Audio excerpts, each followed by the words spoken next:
Welcome to our first Formula One report of 2025, Friday from the Australian Grand Prix at Albert Park. A street circuit, of course, so the track will pick up grip. Lots of disclaimers, therefore, at the beginning of this video, because the grip will be there as the weekend progresses. Lots of support races in Melbourne as well, Formula 3 and Formula 2, amazingly. And the track temperature very hot today, 42 degrees as well. And a new range of Pirelli compounds. Still, we call them soft, medium and hard, but difference in terms of construction and compound formulation. Some teams indeed finding it very difficult to get any increased performance out of the soft tyre, Mercedes and Williams notably. Others talking about an imbalance. Red Bull, no imbalance at all, just no grip. So let's have a look in detail at what happened today, see if there are any pointers that can take us through for the remainder of the weekend. There was no doubt that it was a very, very good day for Ferrari, specifically for Charles Leclerc, who looked like, well, just looked like Charles Leclerc should look, really, on top of things. The car wasn't perfect. They tried a few different rear wing setups. You can see in this comparison picture here that Ferrari put out really good. You can see he's running slightly more rear wing than Lewis Hamilton, who was indeed slightly quicker on the straight as a result. So that was good work by Ferrari to two great drivers, giving them all that feedback. And this is what it looks like with the DRS Open. Quite unusual. We normally only see that in a straight line. But here's Charles going into the very quick S's, where Oliver Bearman had his big moment going in there, coming out of there, as a result of what he was doing going in. And you can see he's going in with the DRS Open. So very impressive to see that, how light the car must feel at that point. At the end of the day, Charles Leclerc quickest, not only on the soft tyre, but also in the long runs. Let's have a look at the times. Charles Leclerc, 16.439, you see there on his quickest lap on the soft tyre. Very good lap. He didn't actually get a great first lap when the tyres were at their best. He ran wide, backed out of it, got a bit of traffic, but the second run, a good one. And then 20.8, the only driver to get under the 121 barrier on the long runs. And it was quite a long run too. You can see 12 laps there, and he did the time right at the end, which suggests he's looking after the tyres extremely well too. So that's very worrying, I would say, for everybody else, even for McLaren, who nonetheless were second and third quickest. Lando Norris quickest in FP1. Oscar Piastri slightly quicker in FP2 on the soft tyre. Lando didn't get a great run, got to say that. Lots of mitigating circumstances as ever at this stage of the weekend. But then Oscar markedly slower than Lando with the long runs. Look at Lando there, 21.466 near the end of his run. Oscar Piastri 21.8 at the beginning of his run, which suggests again that Lando right on top of how to make the tyres work, how to make this car work when it comes to race simulations and putting road dust on the car. So another very good day for Lando Norris. He'll be thinking about Charles Leclerc. He'll be thinking, right, let's get more performance out of the soft tyre on Saturday in qualifying, see how we get on. Then look at the Visa Cash App team. Yuki Tsunoda, P4. Isaac Hadjar, the rookie, P6, sandwiching Lewis Hamilton in the other Ferrari. Great performance. And look at their workload as well. 16 laps from Yuki Tsunoda on his long run. Very, very impressive day for Yuki Tsunoda, P4. He's been around. We kind of take him for granted a little bit, and there was some chat on our live stream. Will Isaac Hadjar show him up? But here, Yuki Tsunoda, very good job.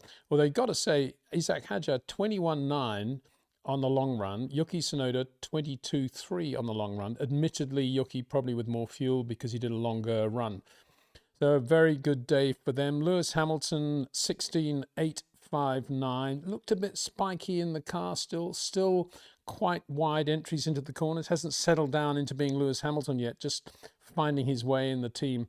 But not a bad day for him, he will say, 16.859, particularly if he looks at where the Mercedes are and he's thinking, I could be midfield again. At least I'm up there in the sharp edge of the grid at the moment, 16.859. I'm sure that'll continue through to tomorrow. And you can see that 21.2, that puts him quicker than the two McLaren drivers, for example, on the long runs as well. So Lewis will be taking that with him into Saturday. A good performance, confidence building day, I would say, for Lewis Hamilton.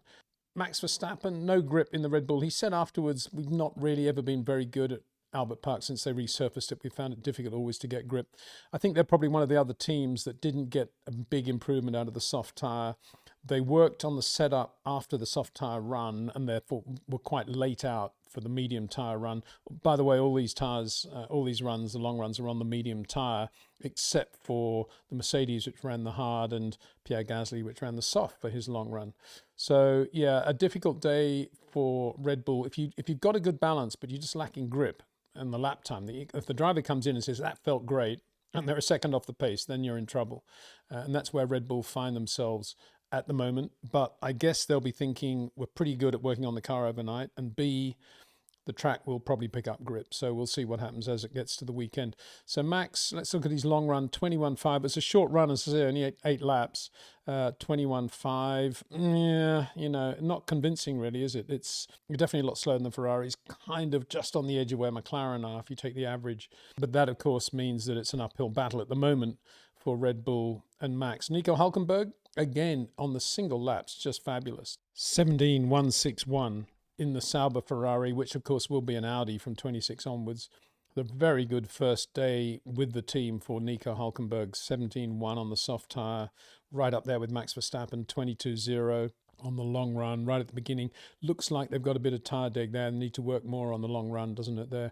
Lance Stroll, quicker than Fernando Alonso in the Aston Martin Mercedes, 17.2, Fernando Alonso 17.3. So not a good business-like, workman-like day for Lance Stroll, and 22.3 on the long run, 22.4 for Fernando Alonso. So quicker than Fernando in both guises for the car. That's not good for Fernando Alonso, is it? He needs to be hitting the ground running. 2025 is the year when he needs to be able to say, I want to be around for another 2 years to enjoy the Adrian Newey car. But at the moment, right at the beginning, Friday, not a lot. It's right at the beginning of the season, obviously. A good start by Lance Stroll, that's what you got to say. Then Mercedes, who looked pretty good on the medium and the hard tyre, but when they put the soft on, they didn't really go any quicker, as I say. That's a mystery for them. George Russell 17.2, sort of Lance Stroll time, as you can see.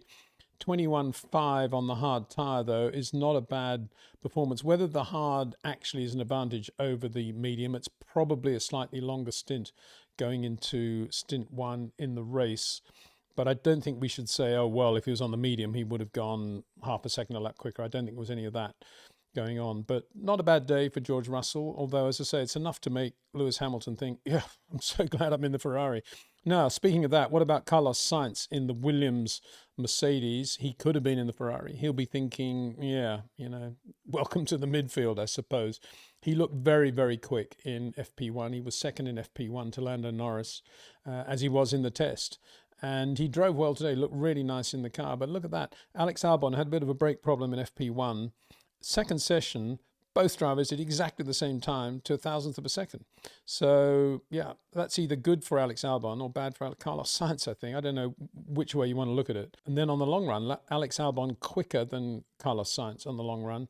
But he did that time right at the beginning of his run. And Carlos, you could argue, looking after the tyres a little bit more. So very, very even between Alex Albon and Carlos Sainz. And Williams Mercedes in general looking pretty good and reasonably well organised compared with last year. So that was a good start for them, I think, the Friday.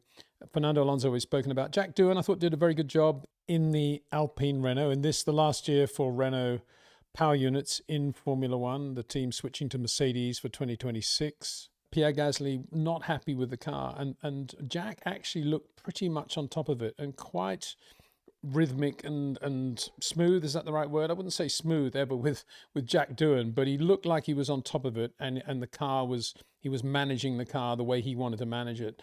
And yeah, the odd mistake, but looked pretty good in the car, I thought.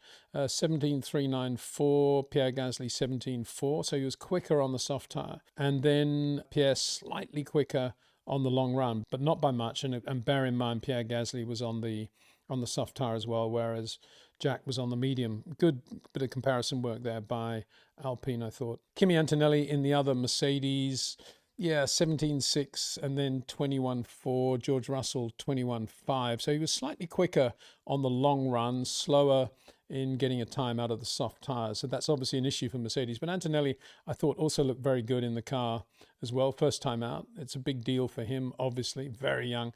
But to be slightly quicker than George on the long run, a very good first day for him. And Liam Lawson struggling in the Red Bull. We saw the lack of grip in the way Liam Lawson was driving it, whereas with Max you can't really tell unless you're looking at your stopwatch. But with Liam it was pretty clear there was given the forcefulness of his inputs and the car was understeering, the back end was coming loose, all sorts of things. It wasn't, you could say it was imbalanced, but that was born of a lack of grip as well. So Liam Lawson really struggling there to make the car work.